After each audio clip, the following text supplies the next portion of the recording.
बच्चों के लिए बड़ी मुश्किल से रिश्ता आया था और दो बिछड़े हुए मोहब्बत करने वाले इंसान बड़ी मुश्किल के साथ मिल रहे थे, लेकिन ख़ानदान वालों ने अब ऐसी डिमांड रख दी है कि बच्चों का रिश्ता फिर से खटाई के अंदर पड़ गया। अब क्या होगा? क्या बच्चों की शादी दिलबर के साथ हो पाएगी और किस तरह से दिलबर जो होगा ये अपनी माँ को राजी करने की कोशिश करेगा, ये आज की शो में डिस्कस करने वाले हैं। दिलबर अपनी माँ को राजी करता है, अपनी माँ को बार बार मजबूर करता है कि माँ जी मैं बच्चों के अलावा, मुसरत के अलावा किसी और के बारे में सोच भी नहीं सकता। आप ऐसा करें कि मेरी जो शादी है ये सिर्फ और सिर्फ आप मुसरत के साथ करवा दें। माँ जो होती है ये इनकार कर देती है, दिलबर को समझाती और कहती है कि मैं कभी भी आपकी ये बात नहीं मान सकती, चाहे जो कुछ भी हो जाए। आपकी शादी मेरी मर्जी के मुताबिक होगी, आपकी शादी आपकी मर्जी के मुताबिक नहीं होगी। लेकिन दिलबर किसी भी तरह से राजी करता है कि भाई आप देखेंगे मेरी पसंद को, मेरी चॉइस को, तो मैं आपको यकीन के साथ कहता हूँ कि आपको वो लड़की बहुत पसंद आएगी और आपको किसी किस्म की कोई परेशानी नहीं होगी। तो माँ कहती कि अच्छा ठीक है भाई, अगर आप कहते हैं ना तो मैं आपकी बात मानने के लिए तैयार हूँ। ये दोनों तैयार हो जाते हैं, अपना बिस्सा बोरी गोल करते हैं और यहाँ से निकल पड़ते हैं। दिलबर जो होता है ना ये मुसरत को बता भी देता है कि हम फलां दिन आएंगे, आपको देखने के लिए मेरी माँ आएगी और मुझे पूरा यकीन है कि आपको पसंद भी करेगी, लेकिन आपने थोड़ा सा मेकअप कर लेना है। तो मुसरत जो होती है ये तैयार हो जाती है। जैसे घर के अंदर जाते हैं वहाँ पर अमन जी और नवीन वाले दिलबर और दिलबर की माँ को इन्वाइट करते हैं, बिठाते हैं, गपशप कर रहे होते हैं। मुसरत मौजूद नहीं होती तो थोड़ी देर के बाद मुसरत की एंट्री होती है। माँ तो बड़ी परेशान हो जाती कि भाई अभी तक लड़की सामने क्यों नहीं है। जब मुसरत आती है, मुसरत आकर सलाम करती है तो आगे से जो दिलबर की माँ होती है इसे मुसरत को कहती कि बहन जी आप जल्दी से जाएं और लड़की को बुला कर ले हैं, मैं उसे देखना चाहती हूँ, मेरे दिल की ख्वाहिश है। तो जब ये बातें मुसरत सुनती है तो मुसरत के पसीने छूट जाते हैं कि भाई इसने मुझे बहन क्यों कहा है। तो मुसरत गुस्से में जो वो दिलबर की माँ को जवाब देती है और कहती है कि मैं ही वो लड़की हूँ। जब दिलबर की माँ ये अल्फाज सुनती है ना तो ये दिलबर की तरफ घूर घूर कर देखना शुरू करती है कि भाई आखिरकार ये मुझसे उम्र में बड़ी लग रही है, तो दिलबर को कैसे ये लड़की पसंद आ गई और दिलबर ने कैसे कहा कि ये जो लड़की है इसे जंग है, तो वो किसी किस्म की कोई बहस नहीं करती। अगर यहाँ पर बैठती है ना तो ये ड्रामे करना शुरू कर देगी, नाटक करना शुरू कर देगी और आखिरकार रिश्ते से इनकार करके यहाँ से चली जाती। जब जाने लगती है बाहर, घर से बाहर, तो दिलबर इसके पीछे भागता है और अपनी माँ को समझाने की कोशिश करता है, बार बार अपनी माँ को मजबूर करता है कि माँ जी मेरी बात तो सुने। तो आगे से माँ कर देती है इनकार और दिलबर को कहती है कि एक तो ये है कि ये आपकी जो बेगम है, ये होने वाली बेगम है, मेरी जो बहन है ये बदतमीज़ है और कभी भी आपकी जो शादी होगी इसके साथ नहीं हो सकती, चाहे जो कुछ भी हो जाए। और दूसरा आप देखें तो सही इसकी उम्र देखें और बात करने का अंदाज देखें, मुझे ये बिल्कुल भी पसंद नहीं है। तो वो इनकार कर रही होती है। तो दिलबर अपनी माँ को मजबूर करता है, अपनी माँ को लालच देता है, अपनी माँ को कहता है कि माँ जी जो लड़की या जिस लड़की ने मेरे साथ शादी करनी है वो शादी के 1 माह बाद ही मर जाएगी, ये मुझे नजूमियों ने कहा है। तो माँ जब ये बात सुनती है तो माँ जो होती है ना ये लालच में आ जाती है। अब दिलबर का बात करने का जो मकसद था ना ये और तरह का था कि भाई बच्चों ने मर जाना है 1 माह के बाद, उसके बाद आपने मेरी जहाँ पर भी शादी करवानी है वो अपनी मर्जी के मुताबिक करवा देना। तो माँ कहती कि अच्छा ठीक है, इसने मर तो वैसे भी जाना है, तो हम ऐसा करते हैं कि इनके सामने बड़ी बड़ी डिमांड रखते हैं और जो जैसे ये मरेगी तो उसके बाद सारा पैसा सब कुछ हमारे कंट्रोल में आ जाएगा और हम अयाशियाँ करेंगे। जब ये अल्फाज दिलबर सुनते हैं तो बड़ा परेशान हो जाता है, वो तो कुछ और सोच रहा था और आगे से जो माँ ने कुछ और सोच लिया है। यहीं पर दिलबर के लिए एक और नया मसला खड़ा हो चुका है। माँ कहती कि अच्छा चलो वापस चलते हैं।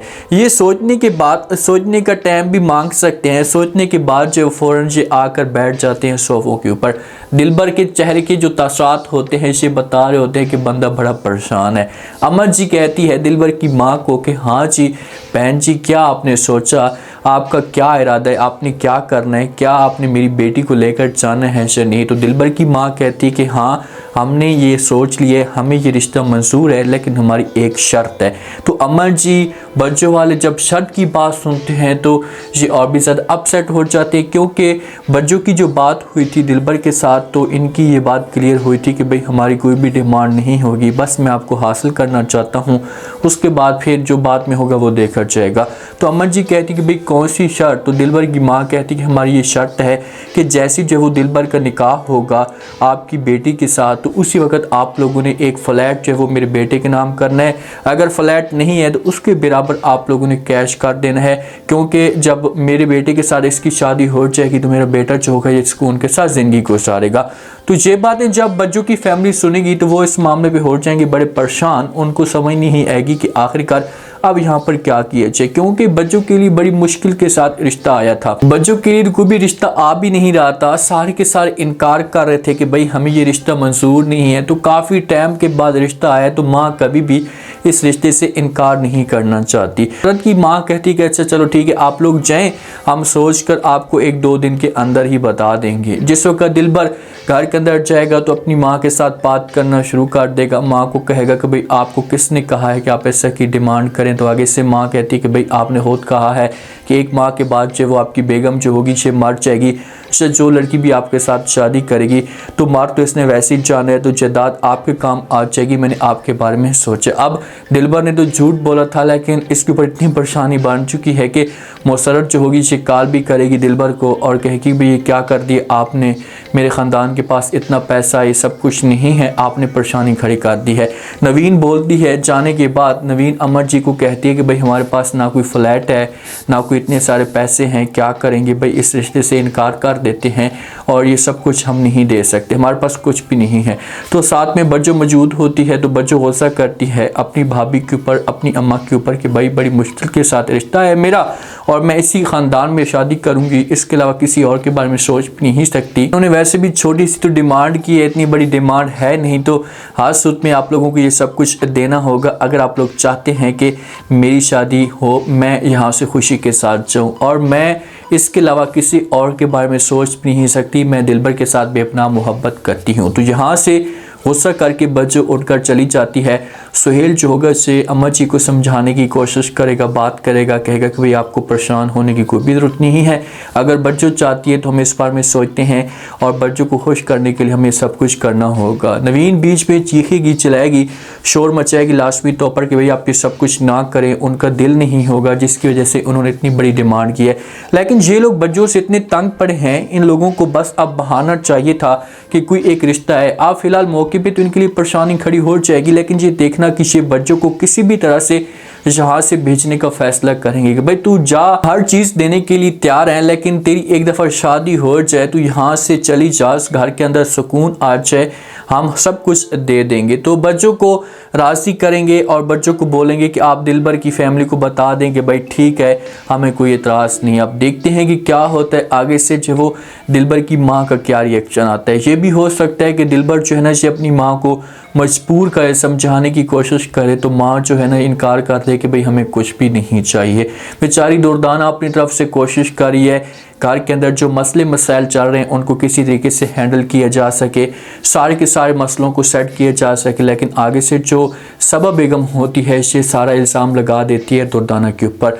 दुर्दाना को कहती है कि भाई आप कौन होती हैं घर के मामलात को देखने वाली, ठीक करने वाली, आप 3rd क्लास की लड़की हैं और 3rd क्लास की रहें, आप मेरे ख़ानदान के बराबर नहीं आ सकते। भाई अब आपकी वो बहू बन चुकी है, आपके बेटे की बेगम बन चुकी है, तो आपको इस बारे में थोड़ा सा लिहाज करना चाहिए और इस तरह के बेहुदा अल्फाज नहीं करने चाहिए। साथ में जवाद भी मौजूद होता है, तो जवाद का यहाँ पर हक बनता था कि अपनी माँ को रोकता और अपनी माँ को कहता कि माँ जी अच्छा ठीक है मेरी बेगम 3rd क्लास के, तो हम ऐसा कटेंगे, घर ही छोड़कर चले जाते हैं, तुम जानो और तुम्हारा काम जाने, हम दोबारा इस घर के अंदर नहीं आएंगे। फिर तो बात बन सकती है। अगर जवाद चुप रहता है या फुआद चुप रहता है, किसी किस्म की कोई बात नहीं करते, तो ये जो सबा होगी ये और भी ज़्यादा इनके ऊपर चढ़ाई करेगी। और दुर्दाना को चाहिए कि अगर ये वैल्यू बनाती है ना तो अपने आप को मुकम्मल तौर पर पीछे कर ले। जितने ये सबा की क्लोज होगी, ये जितने ये सबा के बारे में अच्छा सोचने की कोशिश करेगी, इस ख़ानदान के बारे में अच्छा सोचेगी, तो सबा कभी भी इसे आगे नहीं बढ़ने देगी और इसे नुकसान देने की कोशिश करेगी। तो इसी वजह से दुर्दाना के पास ये ऑप्शन है कि एक साइड पे हो जाए, अपने आप को सुकून के साथ सेट करे, अपने आप को बेहतर करे, समझ जाए भाड़ में। अब देखते हैं कि क्या होता है नेक्स्ट एपिसोड में। क्या मुसरत की जो शादी है इसे हो पाएगी हमारे दिलबर के साथ, यानी उम्मीद है आज का रिव्यू, आज के टीजर आप लोगों को पसंद आया होगा। अगर आगे से मुसरत की फैमिली ऐसे दिलबर को कह देती कि ठीक है भाई हमें कोई इतराज़ नहीं है, क्या मुसरत वाले ये फ्लैट ये कैश दे पाएंगे? और अगर दिलबर अपनी माँ को राज़ी करता है, किसी भी तरह से मजबूर करने की कोशिश करता है, तो क्या माँ जो होगी इससे दिलबर की बात मान पाएगी? लास्ट में फीडबैक दें और सब्सक्राइब लास्ट में कर दें। शुक्रिया।